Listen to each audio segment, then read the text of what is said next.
కాంగ్రెస్ పార్టీని క్షేత్రస్థాయిలో మరింత బలోపేతం చేసే దిశగా ప్రతి ఒక్క కార్యకర్త కృషి చేయాలని డీసీసీ అధ్యక్షులు డాక్టర్ నరేష్ జాదవ్ అన్నారు. ఆదిలాబాద్ జిల్లా కేంద్రంలోని విద్యానగర్లో నూతనంగా ఏర్పాటు చేసిన డీసీసీ కార్యాలయాన్ని ప్రారంభించారు. ముందుగా గాంధీ అంబేద్కర్ చిత్రపటాలకు పూజలు చేసిన అనంతరం పార్టీ జెండాను ఆవిష్కరించి వందేమాతర గేయం ఆలపించారు. అనంతరం నేతలు డీసీసీ అధ్యక్షుడిని ఘనంగా సత్కరించారు. మాజీ ఎంపీ సోయం బాపురావు, గ్రంథాలయ చైర్మన్ మల్లెపూల నర్సయ్య, గంధరత్ సుజాత, అడ్డి బోజారెడ్డి, సాజిద్ ఖాన్, బోరంచు శ్రీకాంత్ రెడ్డి, సంజీవ్ రెడ్డి తదితరులు ఈ కార్యక్రమంలో పాల్గొన్నారు. ఈ మేరకు డీసీసీ అధ్యక్షులు నరేష్ జాదవ్ మాట్లాడారు. అంతర్గత విభేదాలకు తావివ్వకుండా పార్టీ బలోపేతం దిశగా ముందుకు సాగాలన్నారు. ప్రతి కార్యకర్తకు అన్ని విధాల అండగా ఉంటూ సమస్యల్ని తెలుసుకుంటామని స్పష్టం చేశారు. సర్పంచ్ ఎన్నికల్లో కనబరిచిన దూకును రానున్న ఎన్నికలను చూపాలన్నారు.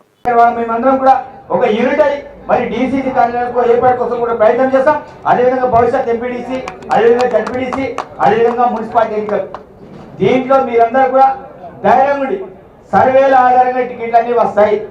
ఈ రోజు పైరవులతో టికెట్లు రావు. కొంతమంది పైరవులు చేస్తున్నారు.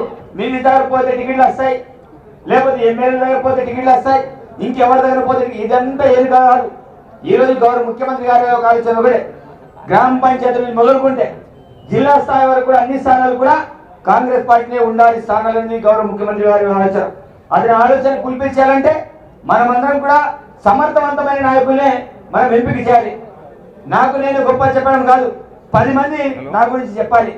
అంటే ఎవరైనా పోటీ చేసి చదువుకున్న వ్యక్తి ఒకసారి నీ ఆత్మవిమర్శన చేసుకో. నీకు నీవు గొప్ప చెప్పుకుంటా నేను కాదు, నేను జడ్పీటీసీ అయితే నాకు అందరు ఓట్లు ఉన్నాయి, నా సామాజిక వర్గం ఉంది. ఈరోజు ఓట్లలో సామాజిక వర్గాలు ముఖ్యం కాదు. ఈరోజు కుల మతాలు ఖచ్చితంగా ఖర్చు వాళ్ళకి ఈరోజు ప్రజాసంబద్ధంగా ఈరోజు ఎన్నికలు జరుగుతాయి. వ్యతిరేకంగా సోషల్ మీడియాలో ప్రచారం చేస్తున్నారు. ఈరోజు 25th ఏముంది, క్రిస్మస్ క్రిస్మస్ క్రిస్మస్ క్రిస్మస్ అందరూ చెప్పుకుంటారు. తీరా లాస్ట్ ఒక 30 సెకండ్లు ఏం పెట్టినారంటే ఈరోజు ఏముంది, తులసి పూజ అని చెప్పారు. తులసి పూజ అంటే ఏంటి? జై శ్రీరామ్ జై శ్రీరామ్ జై శ్రీరామ్. ఇది నేను బీజేపీ వాళ్ళకి చెప్తున్నా. నిజంగా బీజేపీ వాళ్ళకు మీకు చూడి ఉంటే ఇలాంటి కుల పిచ్చి మత పిచ్చి మీరు తీసుకురావాల్సిన అవసరం లేదు. అవసరమైతే నేర్చుకోండి. మీరు ఈ దేశం ఏ దేశం? ఇది ముస్లిం దేశమా, హిందూ దేశమా, ఏ దేశమా? ఒకసారి ఆలోచన చేయండి. ఈ దేశం భిన్నత్వంలో ఏకత్వంలో దేశం. దీంట్లో అన్ని మతాలు ఉంటాయి, అన్ని కులాలు ఉంటాయి. ఇది తెలుసుకోకుండా క్రిస్టియన్లని కించపరిచే విధంగా మీరు ఏదైతే వీడియోని సర్క్యులేట్ చేశారో అది మంచిది కాదు, ప్రజాస్వామ్యానికి మంచిది కాదు. అది ఈరోజు మేము కూడా హిందువులమే. ఈరోజు హిందువులు అయితే మాత్రం క్రిస్టియన్ మేము వ్యతిరేకిస్తామా? లేకపోతే ముస్లింలను వ్యతిరేకిస్తామా? లేకపోతే సిక్కుల్ని వ్యతిరేకిస్తామా? ఒక్కసారి ఆలోచన చేయాలి. ఈరోజు రాముని మేము కూడా పూజిస్తాం, హనుమంతుని మేము కూడా పూజిస్తాం. పూజించేంత మాత్రం నేను తులసి పూజ మేము కూడా చేస్తాం. పూజించిన మాత్రం ఈరోజు క్రిస్టియన్ల గురించి క్రిస్మస్ వేడుకల శుభాకాంక్షలు తెలియకుండా అందరూ ఒక వాయిస్ని అడిగిన తర్వాత మేమే అసలైన హిందువులం, రాముని పూజించే వాళ్ళం మేము హిందువులం అంటే మేము కాంగ్రెస్ పార్టీ వాళ్ళం హిందువులం కాదా? మేము హిందువులం కాదా? ఇక్కడ ఎంతమంది మేము ఎంతమంది ఉన్నాం? ఎంతమంది హనుమంతుని పూజిస్తాం? ఇక్కడ ఎంతమంది శ్రీరాముని పూజిస్తాం? అంటే కాషాయ కాళ్ళు వేస్తే మీరు హిందువులు అవుతారు. ఇన్ని రోజులు కాషాయ కాళ్ళు వేయలేడు, ఈరోజు హిందువు కదా? సిగ్గుండాలి మీకు అందరికి. కాబట్టి ఇష్టారీతిన రాష్ట్రంలో మత కళలు సృష్టించడానికి ఎవరు ప్రయత్నం చేసినా అలాంటి వారు మీరు అందుకే ముఖ్యమంత్రి గారు చాలా స్పష్టంగా చెప్పారు, చట్టసభలో చట్టం తీసుకొస్తాం. మీరు ఏదైతే మతానికి వ్యతిరేకంగా ప్రచారం చేస్తారో వాళ్ళందరూ కూడా తాకలిస్తారు. దాంట్లో ఎలాంటి సందేహం లేదు. ఎందుకంటే ఈరోజు క్రిస్టియన్లు వ్యతిరేకించడానికి లేదు, ముస్లింలను వ్యతిరేకించడం లేదు, అదేవిధంగా సిక్కులు కూడా వ్యతిరేకించడం లేదు. మనం అన్ని మతాలను కూడా గౌరవించే బాధ్యత మాది. ఏదైతే హిందూగా ఈరోజు క్రిస్మస్ రోజు ప్రతి క్రిస్టియన్కి శుభాకాంక్షలు తెలియజేయాలి. అదే క్రిస్టియన్ రేపు ఏదైతే ముస్లిం పండుగ ఉంటే వాళ్ళకి రంజాన్ పండుగ శుభాకాంక్షలు తెలియజేస్తారు. హిందూ పండుగ ఉంటే వాళ్ళందరూ కూడా సంక్రాంతి పండుగ శుభాకాంక్షలు తెలియజేస్తారు. ఇది మనం చూస్తలేమా? ప్రజాస్వామ్యం బతకలేమా? కానీ ఇలాంటి ప్రచారం చేయడం అవసరమా? కాబట్టి ఎవరైతే కాషాయ కళ వాళ్ళకి నేను హెచ్చరిక చేస్తున్నా, మీ కాషాయ కళ్ళు వేసుకొని వీడియో మీకుతే తప్పకుండా మేము చెప్తున్నాం. మా కార్యకర్తలు ఎవరు కూడా చూస్తూ ఉండడానికి సిద్ధంగా లేరు. తాట తీస్తారు, మీ అందరు తాట తీస్తారు. ఈరోజు వైషమ్యం సృష్టించడానికి, కులాల మధ్య మతాల మధ్య చిచ్చిపెట్టడానికి మీరు ప్రయత్నం చేస్తున్నారు.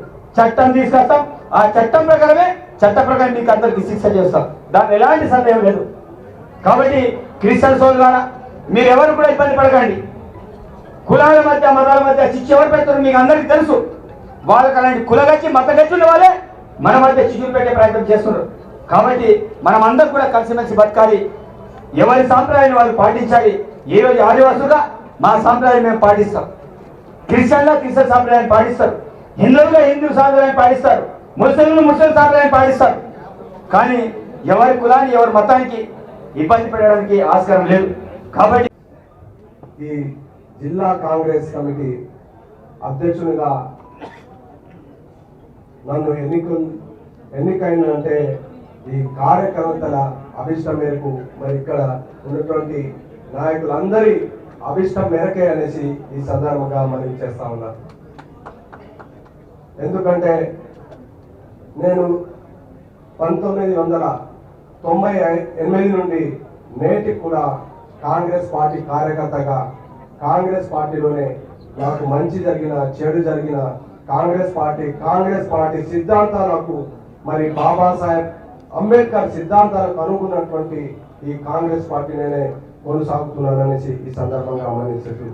అదే కోణంలో నాకు ఈ అధ్యక్ష పదవి రావడం కూడా ఒక అంశం అనేసి కూడా ఈ సందర్భంగా మనం చేస్తా ఉన్నా. మరి కాంగ్రెస్ పార్టీ కార్యకర్తలు మంచో చెడో వారికి సాధక బాధలు ఏదైనా అవసరం ఉన్నా వారు ఎక్కడైనా చెప్పుకోవాలంటే వారికి ఒక స్థలం అనేటువంటి ఉండాలి, వాళ్ళ ఆవేదన చెప్పుకోవడానికి ఒక ఆఫీస్ అంటూ ఉండాలనే ఉద్దేశంతోనే ఈరోజు కాంగ్రెస్ పార్టీ కార్యాలయాన్ని ప్రారంభించడం జరిగింది. ఈ కాంగ్రెస్ పార్టీ అంటే కార్యాలయం కాదు, అన్ని వర్గాలకు, హిందువులకు మందిరం లాంటిది, ముస్లిం సోదరులకు మసీద్ లాంటిది, మా క్రిస్టియన్ సోదరులకు చర్చ్ లాంటిది, మరి వివిధ వర్గాలు ఉన్నటువంటి అన్ని వర్గాలకు ఒక అన్నిటి సంపన్న వర్గాలు అన్ని కులాలను కల్పికొని పోయేటువంటి ఒక సంస్థగా, ఒక మందిరం లాగా అనేసి కూడా ఈ సందర్భంగా పనిచేస్తూ ఉన్నారు. ఇక్కడ భేదాభిప్రాయాలు ఉండవు. కాంగ్రెస్ పార్టీలో బీదోనికి, పెద్దోనికి, చిన్న కార్యకర్తకు, పెద్ద కార్యకర్తలు, పెద్ద నాయకులు అందరికీ సమానమైనటువంటి హక్కు ఉన్నటువంటి కార్యాలయం కాంగ్రెస్ పార్టీ కార్యాలయం. కాబట్టి తూచా తప్పకుండా మీ అందరి ఆశీస్సుల మేరకు నాకు అధ్యక్ష పదవి వచ్చింది. నేనేదో ఉద్ధరించి రాలేదు, మీ అందరి ఆశీర్వాదంతోనే ఈ అధ్యక్ష పదవి వచ్చింది. నాకు ఇప్పుడు బహుత్తరమైనటువంటి బాధ్యత ఉంది.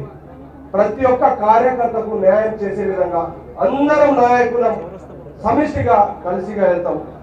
మనం అందరం కూడా మొన్ననే అందరం ఎంత బీజేపీ బీఆర్ఎస్ ప్రభావం ఉన్నా కూడా అందరూ కష్టపడి పనిచేశారు. కాబట్టి ఆదిలాబాద్ జిల్లాలో మెజార్టీ సర్పంచ్ స్థానాలు మనం అందరం గెలిచిందంటే ఈ అందరి కాంగ్రెస్ పార్టీ కార్యకర్తల విజయం అని కూడా ఈ సందర్భంగా మనం చేస్తాం. రేపు రాబోయే రోజుల్లో కూడా అదే విధంగా కాంగ్రెస్ పార్టీ జడ్పీటీసీ ఎంపీటీసీ ఎన్నికల్లో కూడా తప్పకుండా మనం అత్యధిక స్థానాలు గెలవాలా, జడ్పీ చైర్మన్ కైవసం చేసుకోవాలా, ఎంపీపీ ప్రతి ఒక్క 20 మండలాలు కూడా మనమే చేసుకోవాలని కూడా ఈ సందర్భంగా మనం చేస్తాం. మీకేం కావాలని చెప్పండి, ఇది 24 గంటల మీకు సేవకు అందించడానికి కాంగ్రెస్ పార్టీ కార్యాలయం తెచ్చి ఉంటుంది. మీకే చిన్న లెటర్ కావాలని చెప్పండి. ఇప్పుడు కాంగ్రెస్ పార్టీలో మీకు ఒక ప్రత్యేకమైన డిసిసి ఆఫీస్ ఫోన్ నంబర్ ఉంటుంది. 24 ఆ ఫోన్ నంబర్ మీకు అందుబాటులో ఉంటుంది. తప్పకుండా మా మిత్రులు చెప్పిన విధంగా కాంగ్రెస్ పార్టీలో ఒక ఇక్కడ ఉన్నటువంటి రెస్పాన్సిబుల్ పర్సన్ వాళ్ళకు ఉంటారు. ఒక కంప్యూటర్ ఆపరేటర్ పెడతాం. మళ్ళీ అదే విధంగా వేరే సౌకర్యం కూడా అందుబాటులో ఉంటుంది. మీకు ఏ బాధ ఉన్నా, ఎవరు ఉన్నా, ఏ నాయకుడి దగ్గర పోని, నాకు ఎటువంటి భేదాభిప్రాయం లేదు, నాకు ఎటువంటి అపోహలు ఉండదు. మీకు ఎక్కడైతే ఏ నాయకుడి దగ్గర పని అయితే మీరు వెళ్ళండి, దానికి నేను శ్రద్ధగా నాకు ఎటువంటి భేదాభిప్రాయం. మీకు నా ఒక్కటే ఉద్దేశం, నా కాంగ్రెస్ పార్టీ కార్యకర్త, నా ఆదిలాబాద్ జిల్లా ప్రజలు వారికి సేవ చేసే విధంగానే ముందుకెళ్తామని సందర్భంగా అంటే మాత్రం తప్పకుండా దానికి తగ్గట్టు చర్యలు కూడా ఉంటాయని కూడా ఈ సందర్భంగా మనం చేస్తా ఉన్నా. మీరు ఎవ్వరు బాధపడద్దు. కానీ అన్యాయం చేస్తే, మన కార్యకర్తలు అన్యాయం చేస్తే కూడా నేను దానికి కూడా సహించలేని కూడా సందర్భంగా మనం చేస్తాం. మనం న్యాయంగా పోవాలా. మన కాంగ్రెస్ పార్టీ గాంధీవాది పార్టీ, మన కాంగ్రెస్ పార్టీ బాబాసాహెబ్ అంబేద్కర్ సిద్ధాంతానికి ముందుకెళ్ళినటువంటి పార్టీ మన కాంగ్రెస్ పార్టీ. సామాజిక న్యాయం, సమన్యాయం, దీంట్లో వర్గాలు, విధాలు, మతాలు, భేదాలు అనేటువంటి ఎటువంటి తావు లేదనేసి కూడా ఈ సందర్భంగా మరి చేస్తాం.